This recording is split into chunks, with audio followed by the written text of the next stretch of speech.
Hey, fellow researchers. Today we're going to talk about the science behind humanized mouse models, a total game changer for preclinical research. This presentation's from Creative Biolabs, folks who help make drug discovery smoother. Let me walk you through what we're covering today. First, we'll start with the basics, why animal models matter in research. Then, we'll clear up what humanized mice are and how they're classified. Next, we'll break down how we actually build these mice. After that, we'll get into their big uses in drug development, share real-life success stories, talk about the tough parts we still face, and compare them to other models. All right, let's start with why animal models are so key. Animal models are like the backbone of drug development. They help us figure out how diseases work, screen new drugs fast, and make sure stuff is safe before it hits humans. But here's the problem.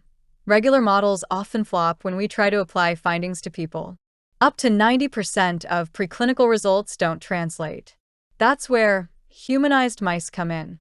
They mimic our immune systems, how our organs work, and how drugs break down in our bodies. Way more accurate for testing therapies and making sure research actually helps humans. First off, what are humanized mice? Basically, they're mice we tweak with human genes, cells, or tissues using gene editing or transplants to act more like humans physiologically or pathologically. The whole point? To make drug testing way more accurate.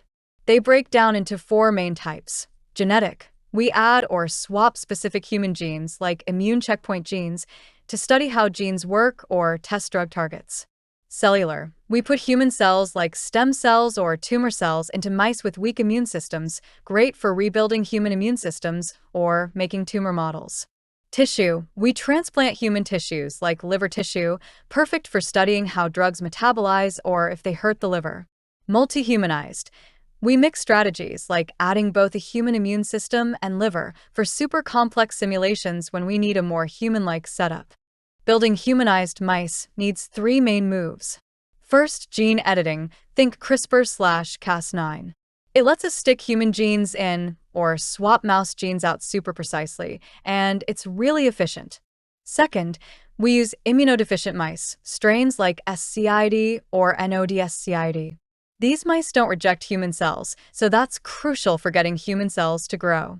Third, transplantation. We put human cells or tissues in via intravenous injection, under the skin, or right where the organ would be. This makes sure the human stuff survives and works, so the mice act more like us.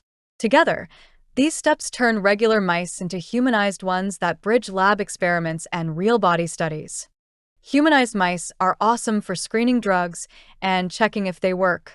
Let's break down the big uses. First, tumor immunotherapy. We use models with human immune systems to test things like PD-1/PD, L1 inhibitors, or CAR T-cell therapies. They show us if the treatment kills tumors and how the immune system reacts. Then, infectious diseases. Take COVID-19, we made humanized ACE2 mice to study how the virus works and test antiviral drugs. And finally, autoimmune diseases. These mice mimic how autoimmune diseases start and progress in humans, so we can screen new drugs and find potential treatments for these tricky conditions. Another huge use? Checking how drugs break down in the body and if they're toxic. Here, humanized liver mice are stars.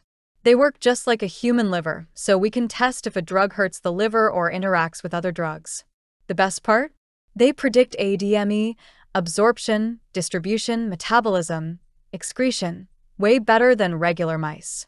We use M to test new drugs, see how drugs interact, and catch liver toxicity early, super important for making drugs safer. Humanized mice are also changing personalized medicine thanks to PDX models, patient-derived xenografts.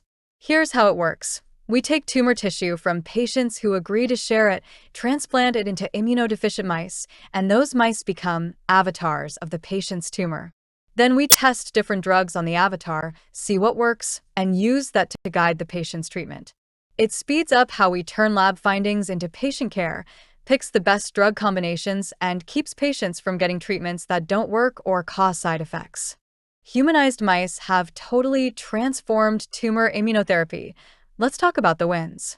For immune checkpoint inhibitors like anti-CTLA-4 or anti-PD-1 antibodies, these models proved the drugs work and predicted how patients would respond. that cut down on trial failures because we weren't misinterpreting how the drugs act. For cell therapies like CAR-T, mice with human stem cells acted just like human immune systems. We saw that CAR-T can kill tumors, and we used these mice to make T-cell engineering better. They even helped us find that mixing dendritic cells with chemotherapy works better together, and that led to fewer side effects in clinical trials. Humanized mice have been a big help in fighting infectious diseases too. First, HIV research. These mice mimic the hidden HIV reservoirs in humans, so we can test antiviral drugs and figure out how to wipe out the virus for good. Then, COVID-19 vaccines. We used THX models to test mRNA vaccines. They showed the vaccines make neutralizing antibodies, which was key data for getting vaccines out to people. And they're helping with vaccine adjuvants. We're using them to screen new adjuvants for malaria and HIV vaccines, which will make these vaccines work better for people worldwide. Don't get me wrong, humanized mice are great, but they've got their flaws. Let's talk about the tough parts. First, immune system issues. Human cells in the mice don't always develop right, and T cells have HLA restrictions, so the immune system doesn't work as well as a real human's. Second, cost and time. Making HSC models takes about 12 weeks, and it needs super skilled people, so it's expensive and slow. We need better automation and standards to fix this. Third, model problems. The mice don't switch antibody classes well, so they have low IgG levels, and sometimes the human cells attack the mouse, what's called graft versus host disease or GVHD, and that messes up results. We need new ways to get around these for certain studies. How do humanized mice stack up against other models, like organoids or organ-on-a-chip? Let's break it down. Humanized mice let us study whole-body responses, unlike organoids or organ-on-a-chip, which only mimic one organ. But they're low throughput, meaning it's hard to test lots of drugs at once and costly thanks to transplants and housing. Organoids and organ-on-a-chip? They're high throughput and cheaper, perfect for early drug screening. But they can't show how a drug affects the whole body. The big takeaway? Humanized mice fill a unique gap. They're the only ones that connect lab experiments to whole-body, human-like responses, which is huge for immune studies and complex diseases.